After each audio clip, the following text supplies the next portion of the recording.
Guys, look at that gorgeous hamburger patty. This is a special tutorial on how to make a very special tasting, extra juicy, and very flavorful hamburger patty.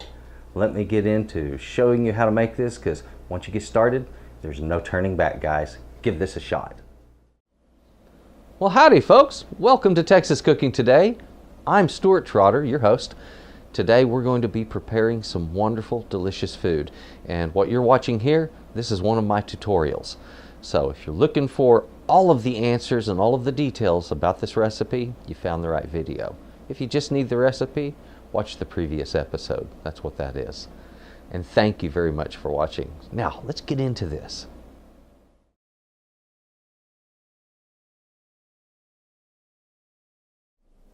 Guys, you saw that picture? Look, it's the real deal. On this show, I want to teach you a fantastic old world technique on how to lock moisture into meat. Now, we're not talking about adding moisture, like putting liquids and things like that into it and sauces. No, I don't do that to my meat. Sometimes I'll season it. In this show, we're going to be seasoning it, and you're going to see how I like to do that. I'm going to show you how I grind my own meat also. But best of all, I'm going to teach you how to take ground meat and fix it so you don't get all that moisture loss, so you don't get that dry patty after it's cooked. I want to teach you all of the techniques to make it happen the right way, so you have those beautiful grill marks, so you have that juicy, juicy patty. Guys, wonderful show is in front of you. Some fantastic techniques that I bet a lot of you have never even seen or heard of, and you're about to learn it right here on Texas Cooking Today. So let's get in the kitchen. We're going to get busy cooking this one up. And guys, it's a good one. Come on. Oh, there it is, guys, right there. We have some fantastic ingredients here, and we are going to be making a fantastic burger. Now, like I said, we're going to be using this old world technique. What this is called is larding. Larding is a really old way of locking in moisture in meats. And think of it as you don't have to use a whole lot of it. And don't be afraid of this either. Lard is not bad for you. It's not unhealthy. Fat in small amounts is actually very, very good for you, and your body needs them. All right, so in this technique, we're going to only be using this tiny amount of lard. This is 2 tablespoons, okay? And that's to take care of about 2 pounds of ground meat. I'll be doing my own grind. And within that, once we get that grind finished, we're going to spread everything out. That's when we will season and lard the meat all at once. And when doing this, we're going to end up with this fantastic tasting burger meat that when we cook it up in a very special way, you're going to have a fantastic tasting burger. But there's also some technique involved in the cooking itself, and we're going to get into that also. This is going to be a grilled hamburger. We have some flavors here. I've got garlic, paprika, onion, some salt. We're going to make a Chipotle Dijonnaise. Man, it's like a southwestern Dijonnaise. It's banging good. And I have a fabulous brioche here. We've got our lard, and back here, a couple of pounds of some fairly lean beef. Doesn't matter what kind of fairly lean beef you get, guys. You can use sirloin for this. You can use chuck. You can use just any cut you want. It'll be fine. Grind it up, but you don't want anything too fatty. A burger that has a high fat content, while sometimes it can taste really good, it also has a tendency to flare up, so a lot of times you get burns on the meat and things like that. So there is a good balance in fat content, and we're going to get that here, and I want to show you how we do that. So let's get into this. We're going to start by chopping up this meat, and we're going to then season it, and you're going to have a really cool show on your hands. We'll also be doing some grilling. We're going to do that with some mesquite smoke. It's good, guys. Let's get right onto this. Guys, we have our meat right here. We're going to go ahead and get that cut up into some strips, and I want to feed it into my grinder. There's one little thing I need to mention about grinders, and you really need to know this. This is so important. It's not written on the label. Don't stand in front of that nozzle, because grinders will sometimes, under the pressure they build up, will cause some of the juices to spit out. And if you're in front of it, you're the one that catches whatever comes out of that thing. Okay, so stand to the side of it when you're grinding, always. Let's get that meat all cut up. And when you're grinding, it's as simple as just make some strips on your beef. Now, there is some natural fat in this beef, guys, and you see it running through it here and there. This is what they call intermuscular fat, those little veins, thin veins of fat that are running through the meat. Some people call that marbling. That's a good word for that. This intramuscular fat is what really kind of flavors up your meat, and you want to find meat that's got plenty of that. If you want your hamburgers to come out with a good beefy flavor and to have that fat flavor built in, you'll need that intramuscular fat for this. I don't like a lot of outside thick bands of fat, and I removed some from this meat because I don't, but there's still some left. This simply adds to it, and that's flavor, every bit of it.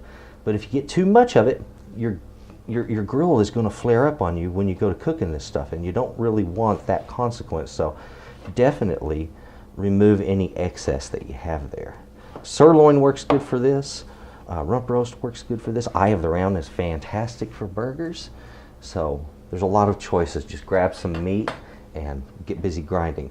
Now always remember this, as I mentioned before, do not stand in front of your grinder, all right? Because if you do, you get in front of that nozzle, it's going to turn into a real bad day for you. So when you're ready to grind, just go ahead and feed it in there. Don't poke your fingers down in that hole, okay? Don't put anything in there that you don't want ground up. So as you guys can see, this does not take much time. It's spitting a little, like I said they'll do. And they usually come with a pusher, but never put your hand down in there. Now usually you want to give it a moment or two to finish clearing the remaining meat. It just takes it a second. There'll be a little on the end of that auger. I think we about got it, guys, right there. Okay, looky there, we got this beautiful grind. Let's take a close look at that. Now guys, right now we need to go ahead and get our seasonings in here and our lard in this. We've ground it all up, but something you need to know. When it comes to the seasoning and larding, lard it first, get that all mixed in real well, then press it back out into about the thickness that you would want for your patties, okay? And the idea there is when we put our spices on there, we don't actually have like a certain amount of teaspoons or whatever that we're using in the meat. What we're doing here is we're just going to sprinkle it over this lightly, and I want to do it twice as if I was doing it over the outside of a patty. So if I was using all of these on the outside of a hamburger patty, you know, I'm not going to drown it with one of them. So I want a good, even, light flavor from those. Maybe, you know, once we've measured it out, it might be a quarter to a half a teaspoon of each. So not a whole lot. We're not killing our meat with spice. We're just enhancing a little background flavor in it. But first, let's go ahead, let's get this lard in here. And this is where you really need some gloves. You can use your hands, and you're going to need to wash them real well afterwards. And trust me, lard is really, really good for the skin, okay? You'll be surprised at what it does for you. But I like to use the gloves and gets it in there quick, and I can clean up quick. So what I want to do is just take this lard, I'm just going to spread it around here. And the whole idea is we're going to work it through the meat. Now what this does, and the way it is different than the fat that's already in the meat, and this is something you need to know because I'm sure there's people wondering this in their minds right now. What this does different from the existing fat in the meat, the fat that's in there is just animal fat, okay? It hasn't been rendered, it hasn't been processed in any way. The difference in that lard is the fact that it is a melted fat. It's a fat that has been melted off once, it's been cleaned up, so through that rendering process, it now has a little bit different properties in how it works relative to the meat itself, okay? So you notice we get that all worked through there real well. Oh yeah. Now our meat is really looking good. So I mentioned before, we're going to press it out into our patty size. There it is. Now, get these gloves off, and this is the reason I like this, guys. I don't like a lot of cleanup time when I'm in here. And my hands are clean and ready to go. Okay, our seasoning, salt. Now I would normally go about like this on the outside of my meat patty with my salt. See that? Okay, but I would do it on both sides, right? Let's do that again. See how simple the methodology is here? Works great. Now, got a little meat there on my bottle, no problem. Same thing with my paprika. Okay, and you know the nice thing about paprika is it gives you that nice little chili flavor in the background, but it isn't hot. Okay, it doesn't burn you or anything. let's do that again, just lightly. Okay, just a light sprinkling. So, like I said, 1/4 to 1/2 teaspoon at the most. We have our garlic, and yes, I'm using garlic powder, not fresh, and for good reason, real good reason. Okay, in this case, I just want a background garlic-like flavor. But if I put minced garlic down in this, guys, I'm going to run into the issue of the garlic bits that are on the outside of the meat patty will have a tendency to overcook and burn. And when that happens, garlic gets horribly bitter like that, and it would ruin it. It would absolutely, totally ruin those patties. So don't use that fresh garlic in this case. That's one of the rare times you're ever going to hear me say that, okay? It's kind of weird for me to say it to you. I can't believe I heard myself there. Now here we have our onion powder. Nice little oniony background there. I want to glove up again and mix all that in and then make those patties. Now guys, just depending on the size of patty you want, you're going to have to do some equal division here on your meat. So yeah, little math is involved in the kitchen sometimes. Okay, but we had 2 pounds. If I wanted 1/2 pound patties, then I need to divide this into 4 parts after I get all this seasoning worked into it.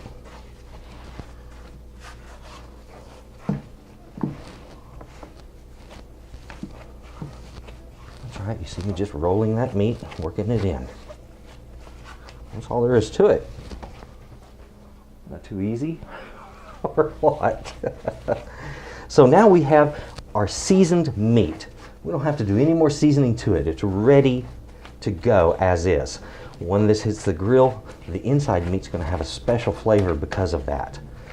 Okay, and we were talking about dividing it. You want 1/2 pound patties, that's 4 of them from this. All right, if you want to do 1/3 pound patties, well, you figure this, you're going to have to make 6 patties out of this. And the way I like to do that is I'll just divvy it up into a ball just like this. And here's a neat trick, guys. I learned this a while back. Meat is fibrous, okay? And if you can get those fibers to where they're actually all kind of running in a certain direction, then your meat patties kind of hold their shape better, especially on the edges. So what I am going to show you here is you make your ball first, and then you do this kind of a spinning action while pressing it down slightly. And what this does, and I use my thumb and I pull back as I go. What this is doing is it's actually spinning those meat fibers in a circle. Okay, and getting them bent sideways a little bit, and it really, in a funky way, it helps to hold that patty together. So you can use this technique, give that a try, and you'll be surprised how cool those patties are when they're finished. When you cook that up, it holds a beautiful shape, okay? Now, this thing, just like that, that's ready to hit my grill. Depending, like I said, depending on how many you want, you're going to have to divide your meat. So you can cut it in half, half again, or thirds, or whatever, and then go to making those balls, and your patties are ready to go. So guys, I'm not going to show you any more of that. You know what I know about making the perfect juicy burger, and when these are cooked, and I'm cooking them with a little mesquite smoke on a gas grill, oh God, they're really good. You're talking about 4 minutes per side, and you want your grill good and hot before you start so you get a good sear. Okay guys, your Dijonnaise is a simple thing. We're going to be using a basically 2-to-1 ratio on mayonnaise to mustard. Okay, and what this gives you is a creamy, basically a really creamy tasting Dijon mustard basically. And it works. I mean, it works like a charm. A lot of people don't like either of these flavors. But the funny thing is I've seen folks that didn't like either, then when they tried them together, absolutely loved the combination. So when you try it, you might be surprised. Now to that, I'm going to be adding about a teaspoon of my Chipotle sauce. And you get whatever Chipotle sauce brand that you want, guys. You know, I have my favorite, but that's just my thing. And then just get that all mixed together. Just that simple. No special tools. Now, if you do what I did and you use a nice little spatula to mix this together with, that's going to give you something to spread your burgers with. And trust me, something fat like that will spread your dressing really, really quick. Okay, something you want to do, get you a spoon, a toothpick, or something like that, taste it, and adjust that flavor as needed, okay? Just that simple. Oh, that's nice. There we go. Make that 2 teaspoons for mine. I want a strong chipotle flavor. And I think I've just got the right thing right there. So guys, feel free to enjoy this magnificent dressing on this burger that's going to be outstanding. Guys, my smoker tray is kicking off a little smoke now, and that's up underneath my tray, or my grate right there. You can learn how to make your own smoker tray on my How to Smoke on a Gas Grill video. Check that out, it's really cool. Make sure you preheat that grate really hot. You want your grill to be about 400 to 500 for at least 10 minutes. That way when you put that patty down, you get that distinct sear. Now we're going to get a good sear. That's 4 minutes on each side, guys, and you'll get a light pink in the center on that.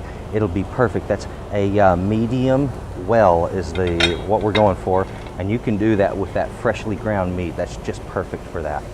Now let's give it a little smoke, a little time. I'm going to reduce my heat down to a medium, and I get perfect cooking doing that.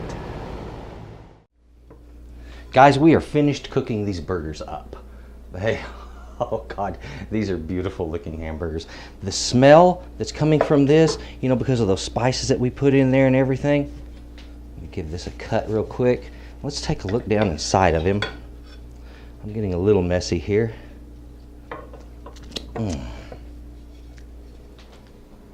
Gorgeous, lightly pink inside. Like I said, that's to cook 4 minutes on each side of a 3/4 inch burger patty. You're looking at about a medium well. So perfect for a hamburger, great for good flavor.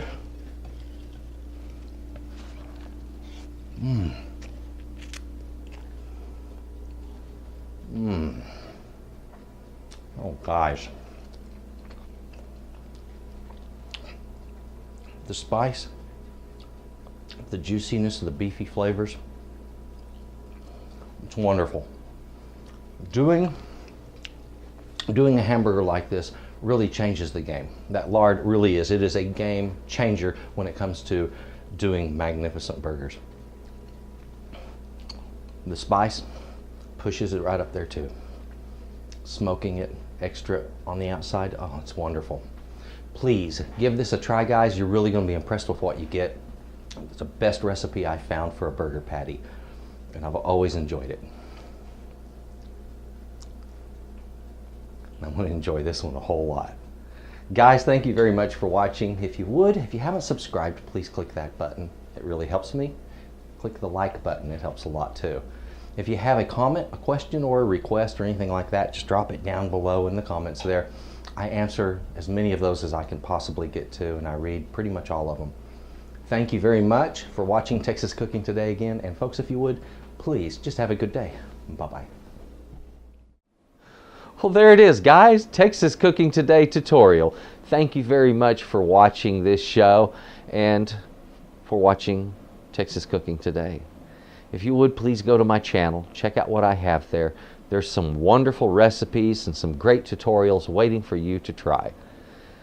Again, thank you very much.